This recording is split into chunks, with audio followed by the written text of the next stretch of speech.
ko talaga akalain na ah, na maranasan ko ang people power 2 times. Ang ang pagkakaiba lang kasi dati hindi ko nakikita yung mga tao, yung mga mukha ng mga tao na nag-people's power. Pero ngayon, ang sakit. Kasi nakikita mo sa TV, nakikita mo sa Facebook kung paano mahal na mahal ng mga tao yung presidente.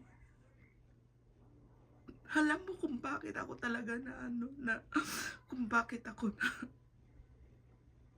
masyado akong na-affected mula nung na-arrested siya. Nadidepress na talaga ako.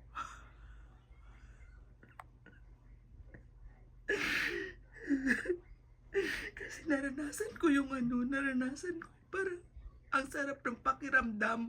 Yung sip ka, yung pag-uwi ko sa Pilipinas kasi yung taxi drivers nagkwentuhan kami.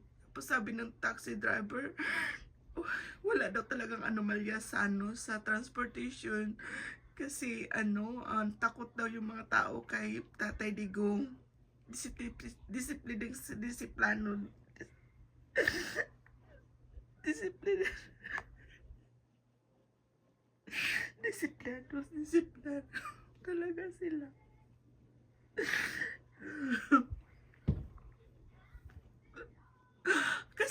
Kasi gusto ko kasi siya kasi ako kasi gusto ko yung bang marilit mo yung buhay mo, yung totoo ba, yung walang tinatago, yung ang gusto lang talaga niya na magsilbi, yung kasi karamihan kasi sa mga politics, iniisip lang nila yung buhay nila, hindi nila iniisip yung kapakanan ng mga tao.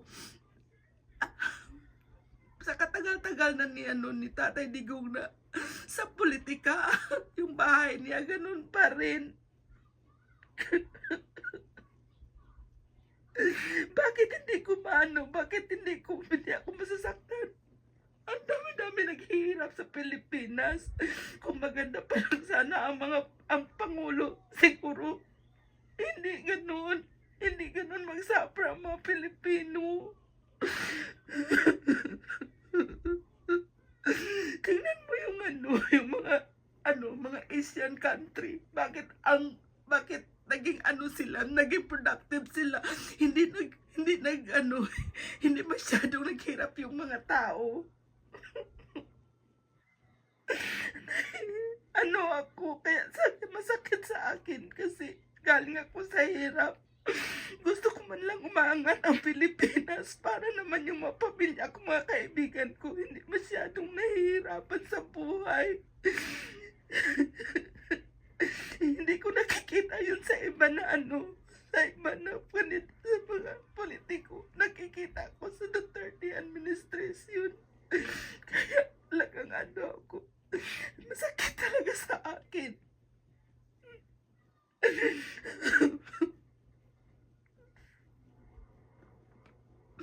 At saka pa sinasabi nila na crime against humanity. Bakit naging crime against humanity? Yung mga tao nakikita mo na desperate sila. Papalabas na si Pangulong Duterte. Anong crime against humanity diyan? Mga walang hiya, traitor, my goodness. Naranasan ko yung martial law nung 80s, nung bata pa ako, maliit pa ako. Ang hirap-hirap ng buhay kasi sa bukid kami nakatira.